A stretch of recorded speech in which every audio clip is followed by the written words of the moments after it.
आरक्षण पर इस वक्त एक प्रेस कॉन्फ्रेंस चल रही है, सीधा उसका रुख करते हैं।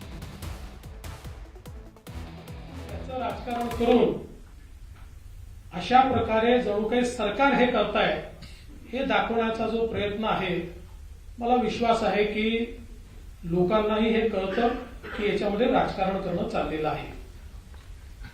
खरं म्हणजे एक गोष्ट या ठिकाणी लक्षात घेतली पाहिजे की आरक्षणाचा जो कायदा आहे, हा कायदा 2018 साली आपण तयार केला आणि त्यानंतर माननीय उच्च न्यायालयाने तो कायदा अफेंड केला, तो मान्य केला। देशामध्ये आतापर्यंत आरक्षणाचे दोनच कायदे मान्य झालेले आहेत, एक तमिळनाडूचा आणि दुसरा महाराष्ट्राचा। आणि त्यानंतर जोपर्यंत तेव्हाचं आमचं सरकार होतं, सर्वोच्च न्यायालयामध्येही ती केस वारंवार गेली, पण सर्वोच्च न्यायालयाने त्याच्यावर स्थगिती देण्यास नकार दिला। त्यानंतर सरकार बदललं आणि आपल्याला कल्पना आहे की 9/9/2020 रोजी त्याच्यावर स्थगिती आली आणि 5/5/2021 रोजी तो रद्दबातल करण्यात आला।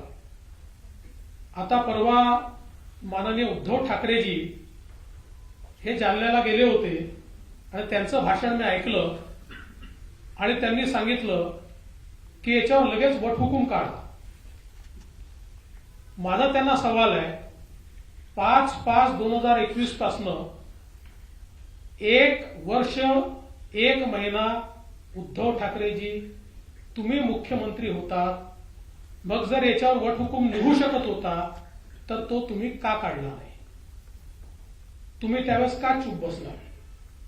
त्यामुळे निव्वळ राजकारण करायचं अशा प्रकारचा हा जो उद्योग आहे, आता अर्थात मी त्याच्यावर काही बोलणार नाही, कारण जे राजकारण करायला गेले त्यांना जनतेने तिथे उत्तरं दिली आणि मग त्यानंतरही आपल्याला कल्पना आहे की उद्धवजींना ज्यावेळेस ते जात होते त्यावेळेस राजेश टोपेंना काय काय सर्कस करावी लागली, मी त्याच्यावर काही बोलणार नाही, मला त्याच्यावर बोलायचं नाही।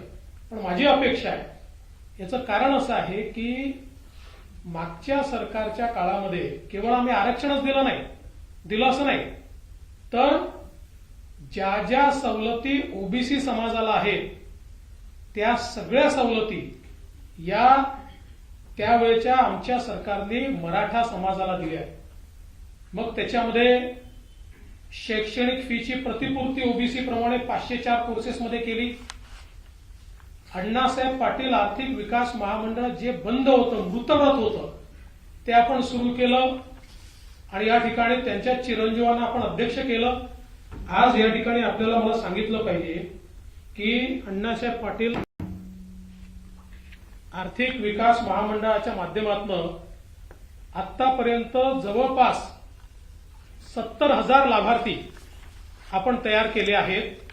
म्हणजे मराठा समाजातल्या 70,000 उद्योजक त्यात तयार झाले आहेत आणि 5,000 कोटी रुपयाचं कर्ज हे आपण त्या ठिकाणी त्यांना दिलेलं आहे, ज्याचा संपूर्ण व्याज हे राज्य सरकार या ठिकाणी भरतं। यासोबत सारथी सारखी एक अत्यंत महत्वाची संस्था ही आपण त्या काळामध्ये सुरू केली। या सारथीच्या माध्यमातून आपण सगळ्या मराठा समाजाच्या विद्यार्थ्यांच्या ओबीसी प्रमाणे सगळ्या खासगी कॉलेजेसमध्ये 504 कोर्सेस करता त्यांच्या अर्ध्या फीची प्रतिपूर्ती ही आपण त्या ठिकाणी करतो। ही योजना आपण त्या ठिकाणी सुरू केली।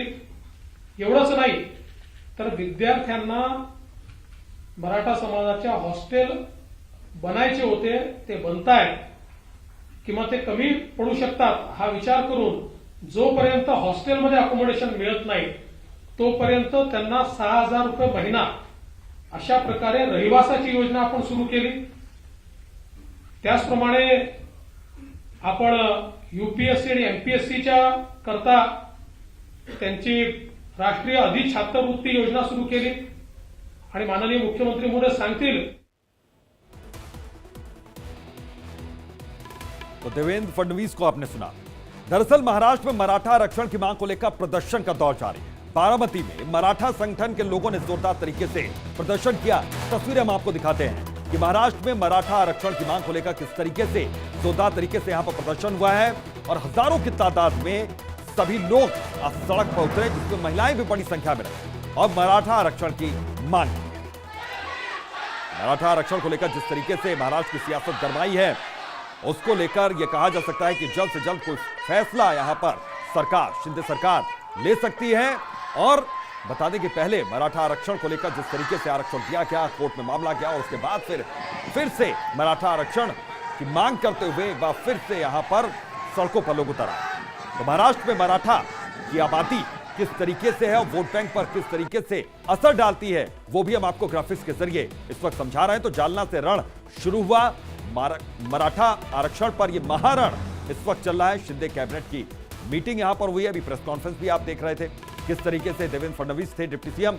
इसके अलावा बारामती में जमकर बवाल हुआ, बड़ी संख्या में हजारों की तादाद में लोग सड़क पर उतरे मराठा आरक्षण के लिए। इसके अलावा उस्मानाबाद में भी जोरदार तरीके से प्रदर्शन यहां पर हुआ है। तो सियासत इस पूरे मामले पर गर्माई हुई। इसी बीच में संजय राउत ने सीएम शिंदे पर एक विवादित बयान दे दिया।